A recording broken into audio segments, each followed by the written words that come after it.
Ghana Readiness Path with Eric Stevens and circumvented it. It's entitled The Wind of Independence, the study of Geoffrey Bing and his role in Ghana, 1957 to 1966. And unfortunately, I don't have any commentary since this paper is the brainchild, so I just want to do it justice. On March 6, 1957, the Gold Coast colony of Britain had officially become the independent nation of Ghana under the rule of Kwame and the Convention People Party, otherwise known as CPP. Independence brought about much international media attention and attracted many civil rights leaders in the United States, including Dr. King and Malcolm X. Though the initial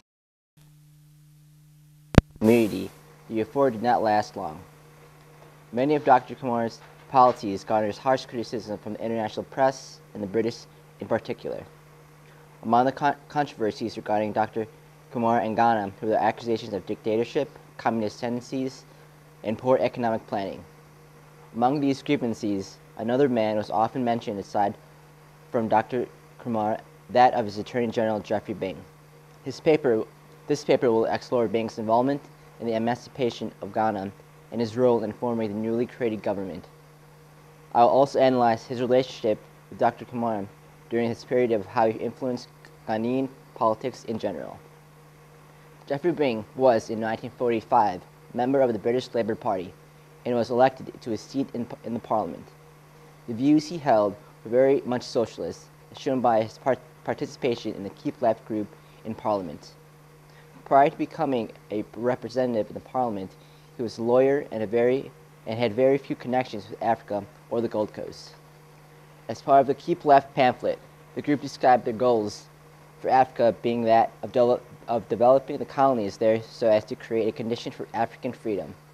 It was not until he met delegates from the Gold Coast Aborigines Rights Protection Society in 1935 that he had any interest or contact with representatives in Africa. This all changed in 1949. In Mr. Bing's book, Reap the Whirlwind, he describes how he became to be involved in Ghana and with Nkrumah. According to Bing, he met Kwame in early 1947 as a party in London, though he was unaware that it was Dr. Nkrumah until many years later.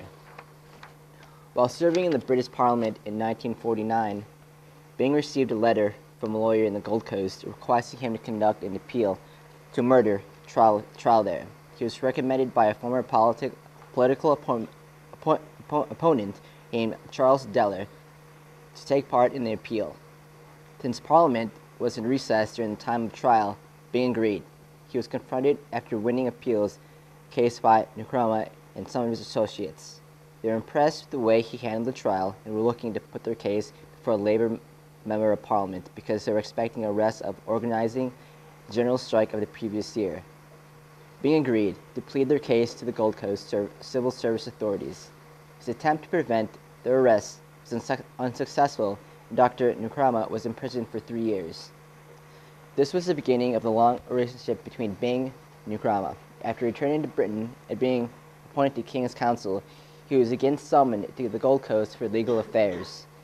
It was during the second trip in 1950 that Mr. Bing really grew an interest in Ghanaian politics and the CPP. His next trip to Ghana was in 1952. After Nkrumah had been released from prison and the CPP had won a majority in the elections. Upon meeting some of his CPP acquaintances, he was asked to help them on working on a plan to recruit an economic and financial brain trust. He was also to be given the task of trying to find people to fill these positions, since he would be moving back and forth between London and Accra. The colonial government was uncooperative in the venture and the plan failed. These kinds of trips became frequent as he continued to take cases in the Gold Coast and meet with CPP leaders.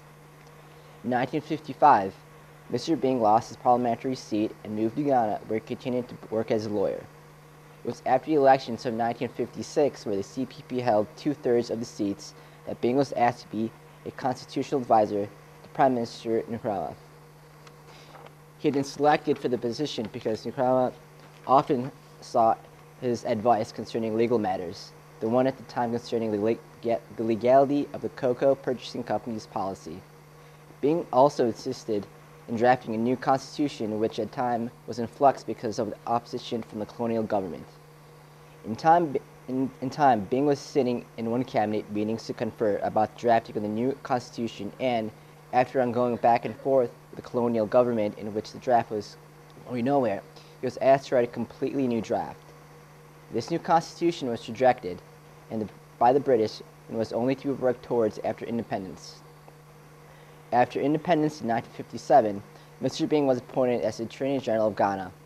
This appointment was the result of colonial rules and procedure of the old constitution, which did not give the Prime Minister the power of appointing the position. Had this not been the case, it is uncertain whether Nkrumah would have been chosen not to appoint him for the sake of Africanizing the new government, or if Bing would still have been appointed because of his because Bing still had been appointed because of his previous experience with Nkrumah. In the light of the circumstances, Nkrumah asked Mr. Bing to apply for the position because he felt that Bing was a person he trusted who could receive the position.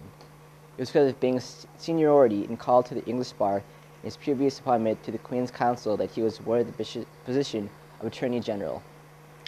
Bing accepted the appointment, but, as he wrote in his book, I had no delusion about difficulty of the job I had taken on. No single individual could rescue Ghana from the legal confusion and backwardness it had inherited from the colonial regime. Bing realized that it would take a talented and well-organized staff to help stabilize the legal system of the country, but it was inhibited by regulations put in place. Appointments to his department were made by a public service commission and not himself.